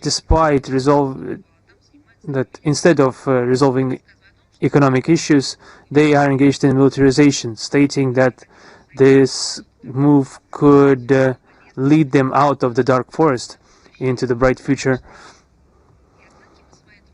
We already gave our revelations of that, and as I already said, we will share, of course, more concrete information in the text of today's briefing. What normalcy can we talk about in regards to them? They are trying to disguise the current problems that they have and are militarizing at an extreme pace. They are providing immense amounts of money to the Kiev regime, sending weapons, sending arms. So we see the same arms being spread all over the world. Can we talk about any possible return to normalcy, any return to trade negotiations, or any table of negotiation or deals? No, of course not. This is a continuation that we see, continuation of a destructive tendency, destructive processes. The leading economies of the EU, including Germany, the former locomotive of the movements they had, Berlin used to keep this status. Germany currently experiences negative tendencies in their economies. The growth of the EU is also aggravated by the United States tariff, the consequences of anti-Russian sanctions, the disastrous migration policy. The growth of internal problems at EU leads to the growth of the corresponding growth of protest aspirations and the growth of oppositional, nationally oriented parties.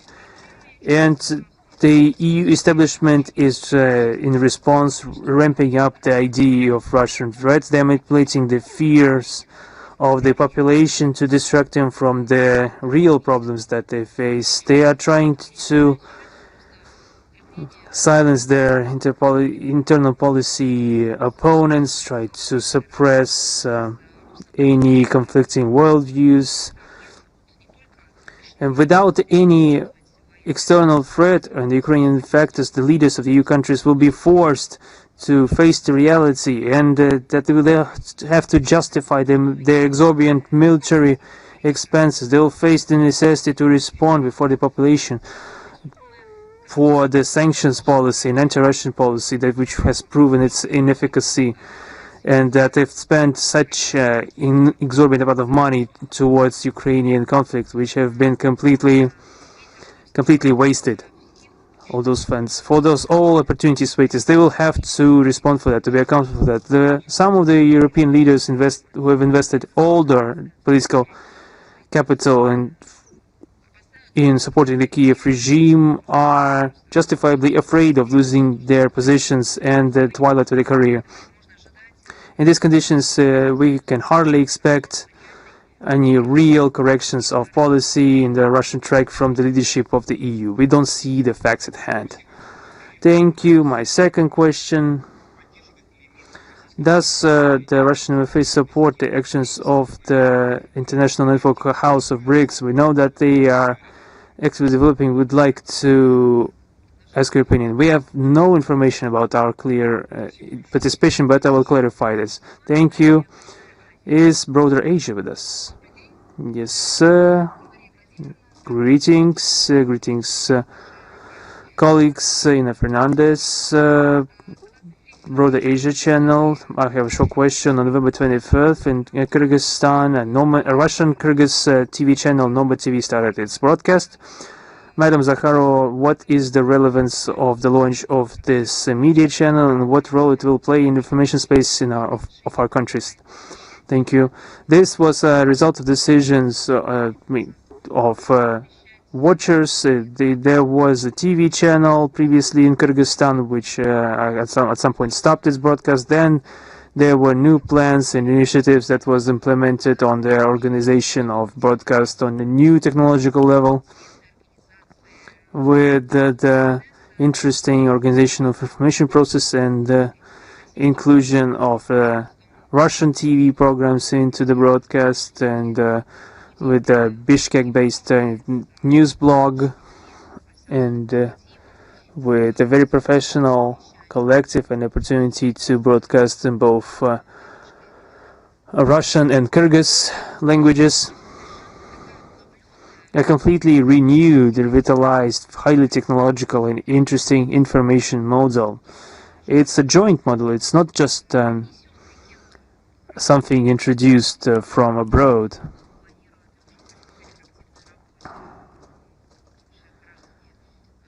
We saw active participation from Kyrgyz nationals in the work of this TV channel, and I would like to add, perhaps you've heard that the representatives of this country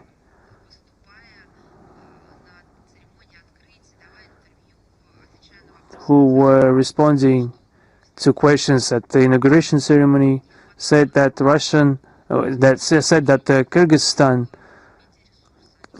used to lack such an information resource, which is a very interesting collaboration, and here it is. It appeared. So it's a combination of demand, supply, legitimate interest, and prospects. I had the honor to take part in the ceremony of the launch of this TV channel. Russia is closely linked to the Kyrgyz Republic, not only by common history, but with common interests, by the interests of common people. And this TV channel will open a new page to develop humanitarian partnership and context between citizens.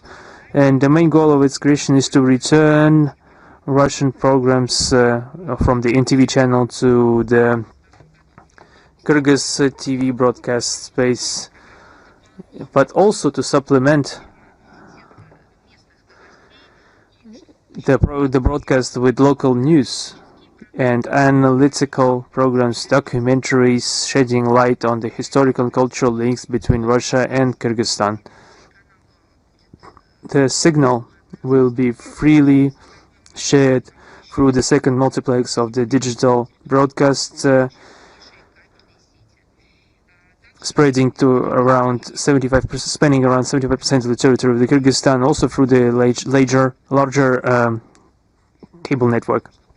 Also said that it would be a good initiative to supplement this by internet support of this TV channel, as is customary now with all large media holdings. So it's obvious here that the channel will help creating benevolent media backdrop against Russian Federation and Kyrgyz Republic, and also the further development of good neighborly relations between our countries. Thank you. Thank you. Is Embassy Live with us today? Greetings, Madam Zakharova. Greetings, colleagues. I have two questions. The Western countries are frequently accusing Russia of using NGOs and non-profit organizations as an instrument of hybrid influence. However, it is them that are actively financing such structures throughout the world. In which you see the principal difference between the approaches of Moscow and Washington or Brussels to the popular diplomacy through NGO? They are financing the NGOs, making them the instrument of promoting their political or destructive even interests in other countries. But the West has always been a pioneer in that regard, because that's their invention, that it is them who managed in the worst sense of the world to reunite the capabilities of the public and interests of the popular organizations that wanted to be useful in defending significant questions of environment, human rights, freedom of expression, freedom of religion, helping international development, reuniting all those efforts with the complete destructive, close-minded, dirtiest goals. And this is a conspiracy by the deep state authorities. This all came from the West. And that's the difference between us. That's their invention initially. There's a difference in making goals. The West uses NGOs as one of the instruments of their foreign policy to preserve their dominance in the world, in international relations, in the world arena. And Russia desires mutually beneficial international cooperation, promotion of common interests, and the views non-profit organization and NGO of Russia and other countries as means of popular diplomacy, unofficial assistance in the development and promotion of bilateral relations, concerned citizens that are reuniting to resolve important issues, to searching for senses. You know, with the development of society, such organizations have garnered significant potential and capabilities. However, our geopolitical adversaries are using this advance for their own nefarious purposes of a single track. One of the examples is that the collective West are using loyal members of the NGOs while planning and executing color revolutions. We all remember the results of these anti-constitutional coup d'etats. Also give another example, the environment. Instead of resolving real issues, the environmental organizations are being used as a means of political and economic pressure to hamper some projects, to gain preferential treatments and exert financial pressure upon some side, not to allow for some competitive projects We've seen a lot of examples. So we saw the effects of financing of corresponding structures by Western governments and affiliated foundations with the budgets comparable to national reserves of some sovereign countries. Actually, the mentioned political figures and the organizations, they have the role to convey the ideas of Washington and Brussels and their relationship towards the establishment and the different intelligence communities of the Western countries. It's unacceptable for us, and it's unacceptable as an instrument by other countries, and we will not accept such a model in our country, because our diplomacy, it organically adds to the public mechanisms of diplomacy in order to find common ground, to hold common events, in order to create some additional guarantees of peace and stability. It's not about imposing some doctrinal ideas, brainwashing or recruiting people, nothing of the kind.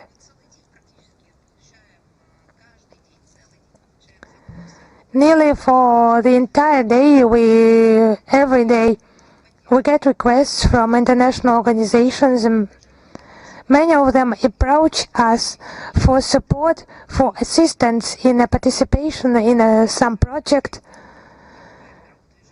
maybe some requests they want to become part of the global movement for the preservation of the Second World War memory. They would like to participate in such events as immortal regiments. They have something to say regarding the freedom of speech. They have some proposals for the protection of traditional values. In that regard, we cooperate with them. Some projects we initiate. In some projects we collaborate. And somewhere we just implement their projects according to their requests. Some organizations, maybe some offer us some good deeds. And in Russia, we guarantee the independence of the public organizations of some dictatorship, of any dictatorship. Thank you. And my second question is about the Russian ambassador being summoned in Moldova allegedly because of the violation of the airspace of the Republic by Russian drones. How could you comment on that? I have already answered that question, but I can confirm that for the second week in a row, the Moldovan authorities are sharing their phobias on a drone attack allegedly of Russian origin. On the 20th of November, the ambassador of Russia in Moldova, Oleg Ozerov, was conveyed protests with regard to violation of airspace by drones. So there was no convincing proof of their Russian origin.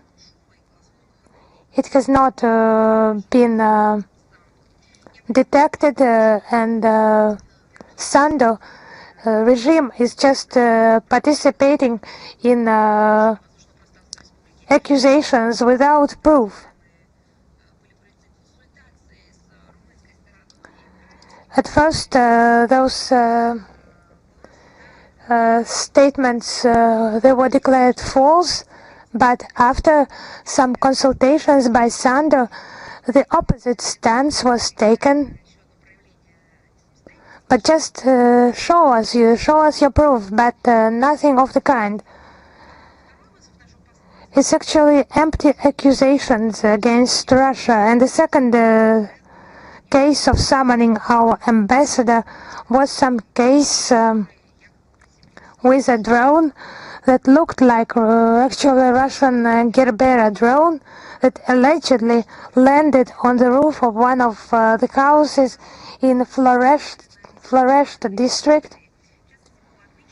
But many experts and commentators, they pointed out some inconsistencies in this case, because the roof would have been damaged or the roof would have broken if that would have been the case. But on the photos we can see an undamaged drone on an undamaged roof of the building, as if it has been taken from the front line and put on this roof. On the Moldavian territory, it just looks like what the Kiev regime and its Western curators commonly do. So our targets are not situated on the territory of Moldova. The targets are solely the Ukrainian army sites. It's just also connected with this scandal with weapons smuggling. We have already mentioned that today it's the real problem, actual problem. They are transported in trucks all over Moldova, maybe, and then they are taken out, and those stories are invented.